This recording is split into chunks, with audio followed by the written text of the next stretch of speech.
Put some information on there, best practice, ideas, thoughts on what you would like to take forward from these past 3 days and even this morning that you heard some dynamic discussions about education and how we can empower our communities and how we can empower our schools and our teachers. So now we're going to bring up the community of practice. We're going to bring to the stage now Hadley Ferguson, Executive Director of EdCamp, to talk about some of those things that we can put into practice applicably so we can move forward. And let's give Hadley a round of applause as she comes forward. Give a round of applause. She's making her way to the stage. How many of you enjoying yourself this morning? Got some takeaways. Now we all got some homework to do, right? We all got some things that we want to take care of, some best practices and some things that we can look at to better ourselves as leaders, as educators, and as administrators as well. So now, Hadley Ferguson from EdCamp. Thank you so much. I'm humbled to be here. There's just no words. I am Hadley Ferguson. I am the Executive Director of the EdCamp Foundation, but that's just for the last 3 years. My history before that is in a middle school history classroom. How many middle school teachers do we have? Oh, not that many, right? We're a strange breed. Oops, sorry about that, Emily. Okay. Let's see if I can make my slides progress. There we go. Back in 2007, I was one of a number of teachers who took to Twitter to begin to share best practices. And a group of us, about 9 Philadelphia area teachers, thought that it would be really fun to have an event where these digital connections could become face-to-face. And so we got together and we hosted the first EdCamp here in Philadelphia in 2010. We got some space at Drexel University, and we just sent out invitations via Twitter. Anybody want to come to Philadelphia on a Saturday and get together? And we set it up in a way that, without knowing it, was going to become very easily replicatable. We could replicate it. The first thing that we wanted to do was make sure that EdCamps were free. We really believed in professional learning for teachers, and as most of you know, if you want to go to a conference, you either are paying out of your own pocket or you've got to beg, borrow, and steal from your administrators.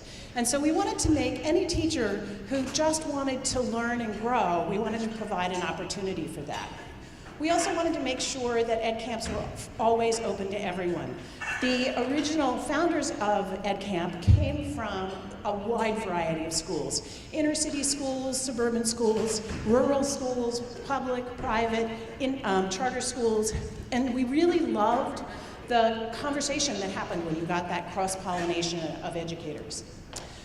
We also wanted to make sure that this was conversations rather than presentations, that it wasn't about slide decks, it was about teachers asking questions and learning from one another, because as all the studies show, teachers want to learn from other teachers who've got boots on the ground with them, rather than some expert who's been helicoptered in and then helicopters back out again.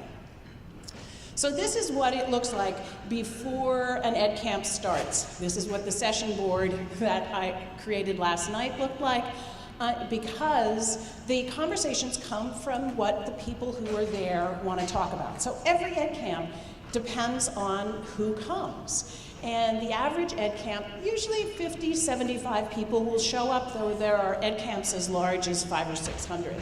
And it is whoever comes, what is their passion? It's timely conversations that they can take back into their classrooms that very next Monday. And we tend to pose these questions of each other, drawing from the people who were there to build the conversations that will take place. So in 2010, we had about 100 people show up in Philadelphia to have the first EdCamp, and they'd all learned about it on Twitter, and so they were tweeting it out. And in 7 other locations around the country then said, hey, can we do this? And because all you really need is a space, it was easy for the EdCamp movement to begin. And it just continued to grow and grow and grow. And now there have been EdCamps in all 50 states. 32 countries around the world, including most recently Islamabad, Pakistan. So this movement of teachers talking to one another has grown organically. In 2013, we formed the EdCamp Foundation to continue to support this movement, and so we help new organizers to host their EdCamps. And I always like to show some EdCamp logos. They take the original apple that we had a student design for us and adapt it to their location. So it's always a fun thing. You can go and look up EdCamp logos. There are thousands of them, and see how people, the energy of the teachers who all volunteered to do this work. The most important thing about this is that we have, almost 100% of the people who go to an EdCamp say that they come away having developed a professional network. They've made contacts that are supporting them in the classroom. And as we know, many educators, when they go into their classroom and close the door, it feels like a very isolating experience. But an EdCamp connects them with other passionate educators who have decided to take a Saturday in order to learn and grow together. This I find kind of amazing that we've got 13.5% of people that it doesn't apply, which is probably they are administrators or parents, so they're not going back into the classroom. But 85% of the people who are going to an EdCamp say that they are learning new ideas, and some of them as many as 10 or more ideas at an EdCamp that they are taking back into their classrooms. And that up to 90% of them believe that their students are impacted by their attending an EdCamp. And some of that, I think, is they learn a new tool, they learn a new trick. But the other part of it is that these educators become empowered and excited by their own learning, and then that translates into their attitudes in the classroom. And I just wanted to let you all know, as you're from around the country, that we just announced a partnership with PBS.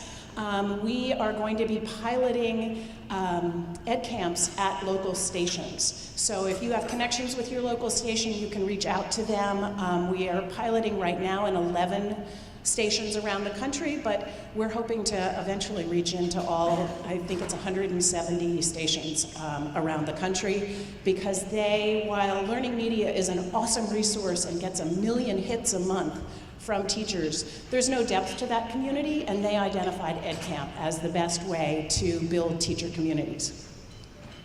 Also, just if you're looking for an EdCamp close to you, our website, edcamp.org, you can go there, and there's a search by distance. I also wanted to let any of the Philadelphia educators know that we are also partnering with Maker Ed and Digital Promise, and there's going to be an EdCamp at Fenn Central on November 4th. If you just look up EdCamp Maker Ed, the Eventbrite will show up, and you can register. I'd love to see as many of you there as could make it. So right now, we're at the place where you all wrote up your index cards.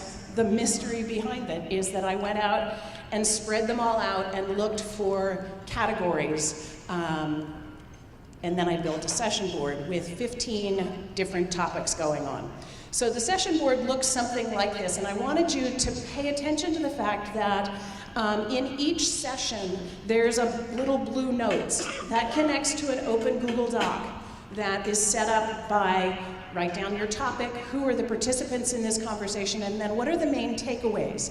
The wonderful thing about this is that if you're filling in these Google Docs, even if you can't get to a conversation, you can go to the notes and see what was talked about at a different table, because I can tell you there are 15 pretty amazing conversations that people wanted to be part of. So this is the bit.ly link. If you go to that, it will open up the session board. So bit.ly/EdCampBMEC, and it is case sensitive if you're heading towards that. And then we need to, I don't know whether I can, excuse me, can you, maybe you can make that link, click on it and see if it'll take you there. No.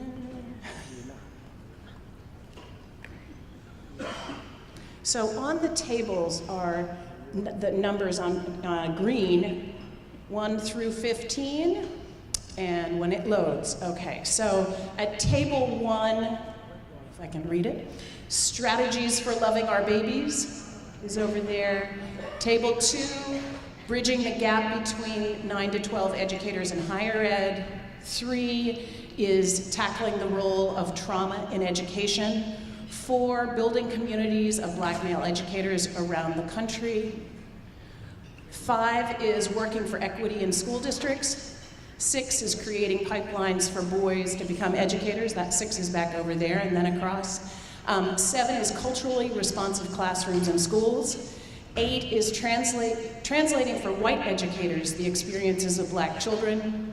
9, making teaching more appealing as a career. 10, retaining Black male teachers and administrators.